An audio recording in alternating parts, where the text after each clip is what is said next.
Hi, this is Sally Morgan, physical therapist, craniosacral therapist, and Tellington T-Touch practitioner for animals and people. This is Tristan. He's a Corgi, but today he's a lobster. And that's because tomorrow is Halloween. And we are going to talk just a little bit today about pet safety for Halloween.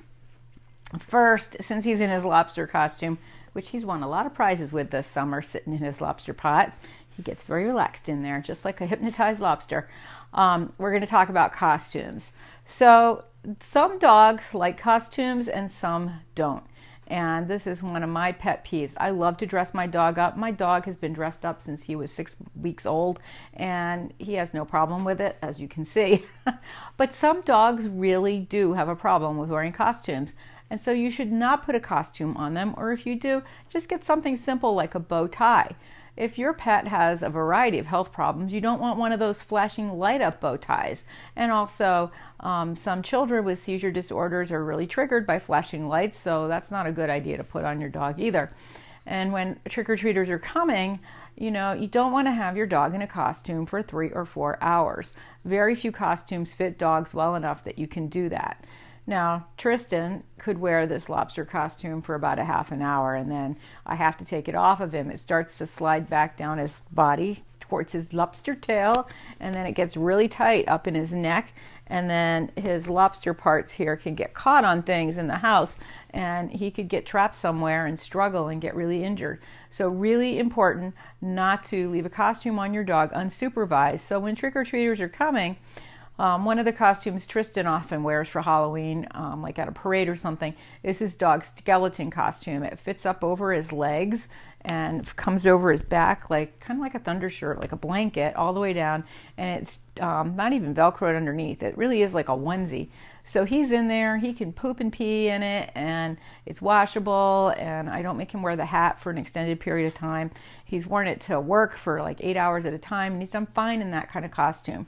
But if you've got some of these really popular ones now, there's a new one out that's a Stegosaurus that I've been seeing. There was a elephant out a couple of years ago.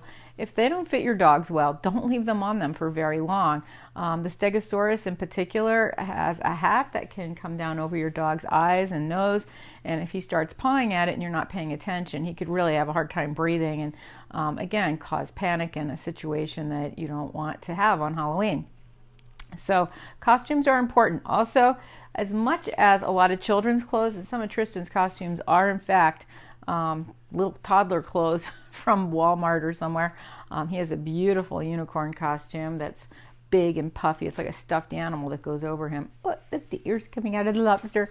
And that can be really hot on a cold night, like for a parade he could wear that. But make sure your dog can walk, whatever you're putting on him, easily, and that he can pee easily. I've seen a lot of dogs not want to pee on their costume because their business end or section in the middle is all looped up under the costume, and they can't get their wiener free to pee.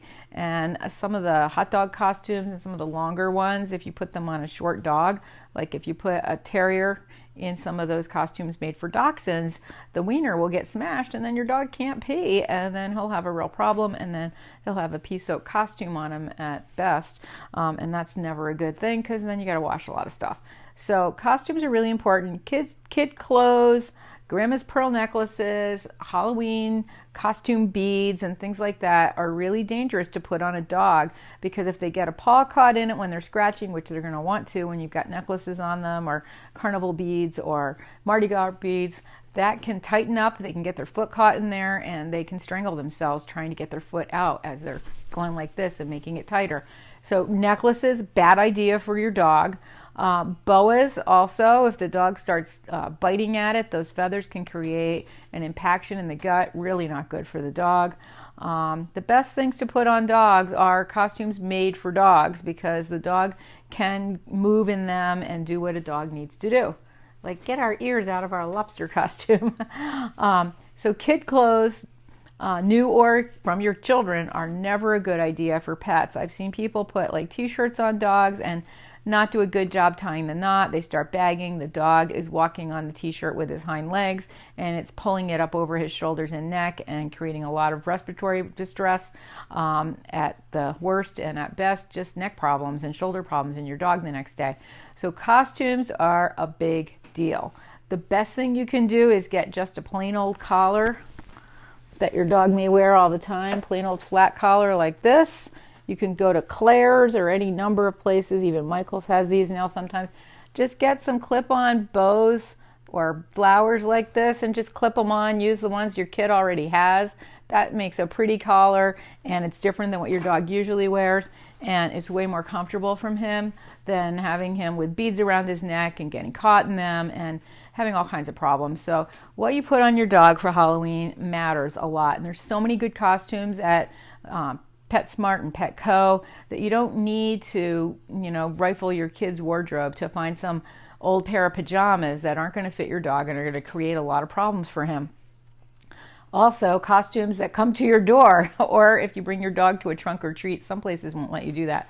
But be aware that stuff can fall off of other kids' costumes, little kids' costumes, and get loose in your house. They can drop their candy. Make sure you really keep the area clean. Sometimes I like to, pull everything out of the area where the kids are coming in, so that, or do it outside. Some people will do it out on the front doorstep and then clean it thoroughly the next morning. So if anything's dropped, it's not a temptation for your dog to pick it up and chomp on it, because one little Hershey bar can make a little dog really sick, and some of the candy kids are given can be life-threatening for a lot of pets.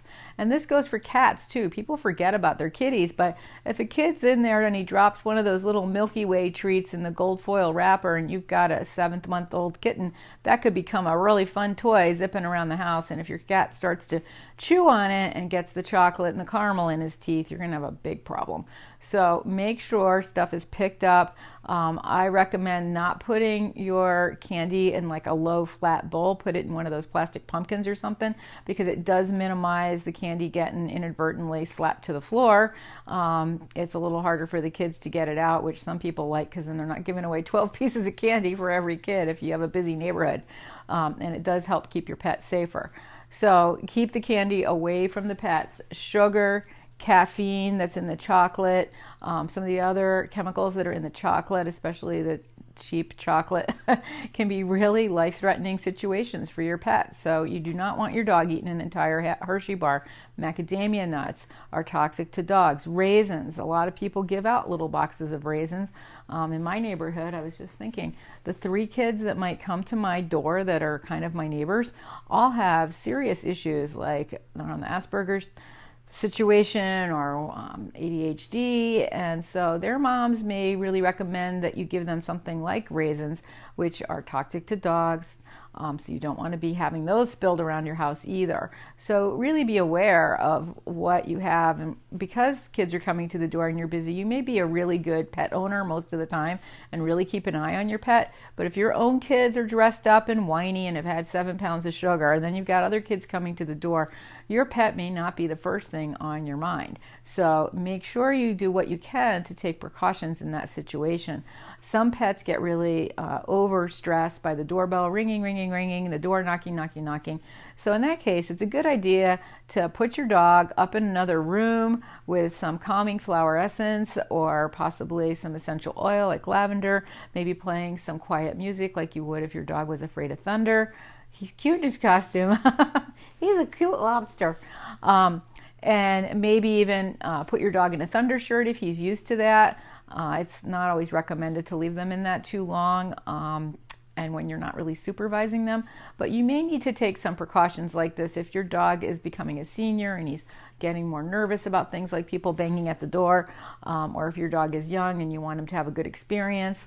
A lot of people like to keep their dog on the leash in a harness, not the collar, because you don't want to strangle them on Halloween, just so they can keep the dog from knocking over kids. You don't know who these parents are and what they're going to do, and whether they're scared of dogs or not, and what they're going to provoke with your dog. A lot of people like to keep their dog behind some kind of an X pen or a gated area in the living room or in the kitchen so that he doesn't have access to jumping on the children or scaring them. But if you have a little cute dog who really loves kids, like Tristan or the Cairn Terrier up the street, we might just put a really simple costume on them and keep them on a leash, and maybe even tie them up when we have to go to the door so that they can't get too close to the kids without supervision. And that's a good way to help your dog and enjoy Halloween with you. So these are just a few of the things to keep in mind. If you are taking your dog out to a Halloween parade with your children, really be aware of the loud noises and the possibility of your dog being frightened and getting loose. Much better to take him out in a harness, even if he has his costume on. Make sure he is microchipped or has an ID tag on him. A few pets get lost every Halloween, it's like every 4th of July, because they're frightened and people are not able to manage them. So, and also be prepared to take your dog home.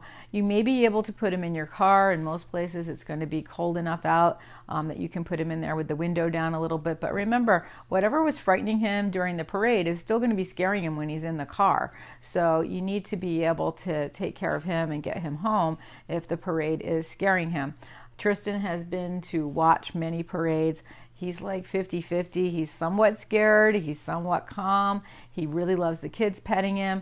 He loves wearing his skeleton costume because it's kind of tight. He's a little chubbier now than when I got it. So it's like a thunder shirt for him. And he'll be wearing it to work tomorrow to scare all the educators I work with. Will you scare them in your dog costume tomorrow?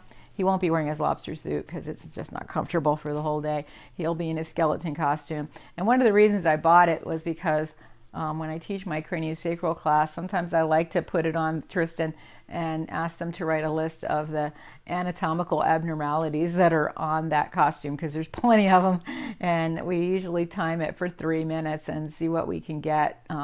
People have noticed plenty of things wrong with that dog skeleton suit. So I always get a kick out of it myself when I put it on him and remember all the things that are wrong with it. Tristan says it bears no resemblance to me, just like the ones you can buy at Lowe's, those Halloween skeletons of dogs and horses who have bones in their ears so that their ears are still intact and sticking up, or a tail that's sticking up where the dog may not have a tail. Those are pretty funny. The neighbors have one that's a dachshund and another one that's some kind of maybe a pug, because they have a pug. It's like a regular pug face, not a skeleton face. And the dachshund one also has like a dachshund face with floppy ears. It's pretty funny. So, your dog might like a skeleton costume. I don't know if they still have them at Petco and places like that. So be aware of what you're putting on your dog. Don't forget that something simple like just a cute bow tie can make a big difference, or maybe just a collar with some flowers and bows on it if you have a female dog, and it will make her life a lot more comfortable, and yours too. And be super cautious about the treats that the kids are eating, and be aware of noises. Some towns have fireworks with their Halloween parade. It's just like any other time of year where we have all this festivity that's not really developed for pet-friendly use, but we want to bring our pets and enjoy our pets with us. So think about pet safety first, right, Tristan? And you might even have some dog treats out for your dog instead of chocolate bars and things. And you might even consider making the candy that you give the kids be some of the less terrible ones if a pet happens to get a hold of them. All of them have a ton of sugar in them, and I can't think off the top of my head. Maybe Smarties are not, they're definitely better than chocolate, but none of them are good for pets. So keep those treats away from your pets. So Tristan and I want to wish everyone a happy Halloween. We will be at our job as an educator tomorrow. We'll be back on Thursday and Friday with more conversations with the Corgi. Brian's going to be uploading them to YouTube in a week or so. We had a great time at the wedding. Tristan stayed at my parents' house.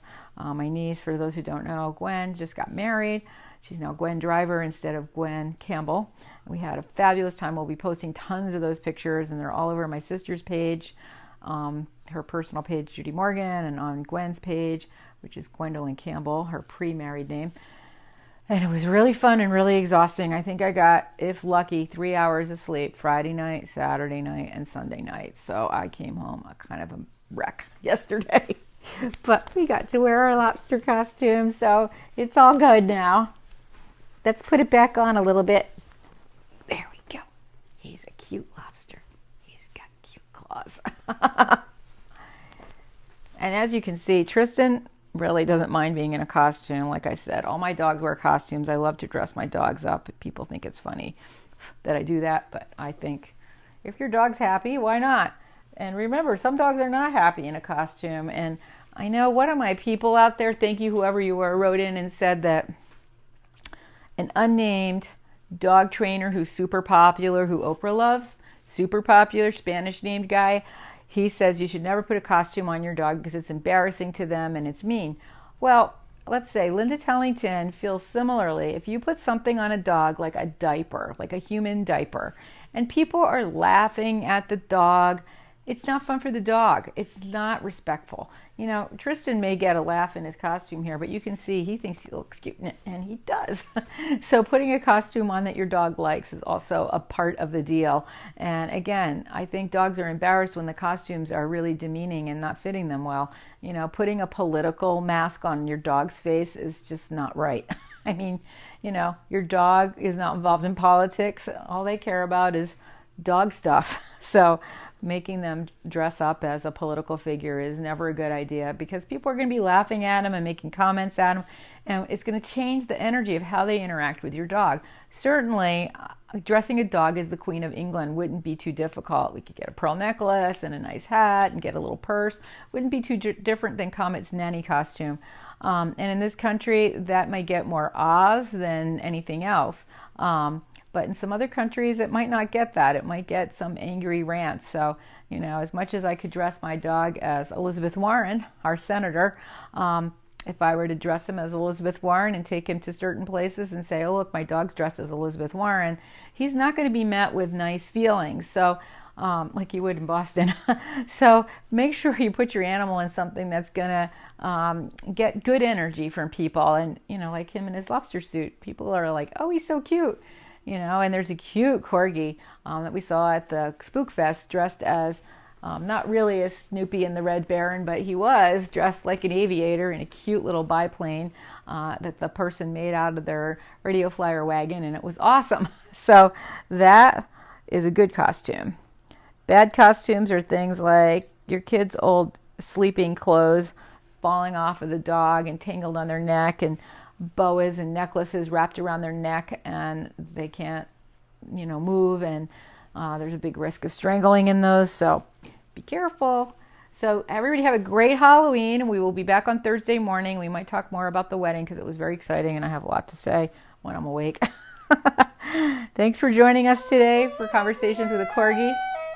Tristan's birthday is coming up this weekend. It's going to be 9 years old.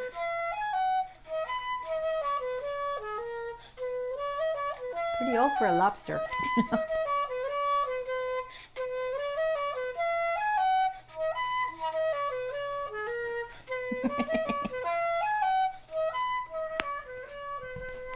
Everybody have a great day. Thanks for joining us. Don't cook your lobsters. We'll see you on Thursday.